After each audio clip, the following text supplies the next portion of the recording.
Hi friends, today's reasoning.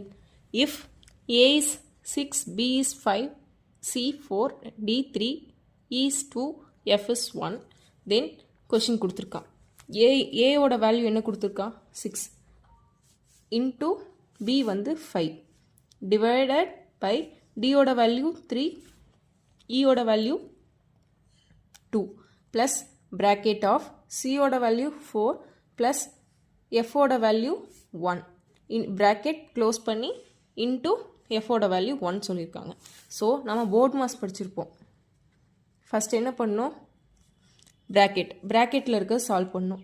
6 into 5 divided by 3 into 2 plus 4 plus 1 5 into 1 5 into 1 5. So 6 என்ன பண்ணலாம் அப்படின்னா அடுத்து என்ன சொல்லியிருக்காங்க? டிவைடட். போர்ட் மாஸில் ரூல் வந்து நெக்ஸ்ட் ரூல் டிவைட். அப்போ 5/3 into 2 plus 5. ஸோ இப்போ இதுவும் கேன்சல் பண்ண முடியுமா? 1 3 2 3s are 6.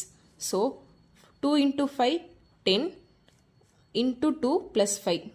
10 2s are 20. 20 plus 5 25. So 25. இங்கே என்ன ஆப்ஷனில் என்ன கொடுத்துருக்காங்க? A plus D, A plus C நியூமரிக்கலாக கொடுத்துருக்காங்க. ஸோ நம்ம என்ன பண்ணோம் அப்படின்னா 25 அப்படின்னா பியோட வேல்யூ 5 கொடுத்துருக்காங்க. ஸோ 5 into 5 25 வருமா? ஸோ இதை எப்படி எழுதலாம்? B into B. So the answer is option D, B into B. Thank you.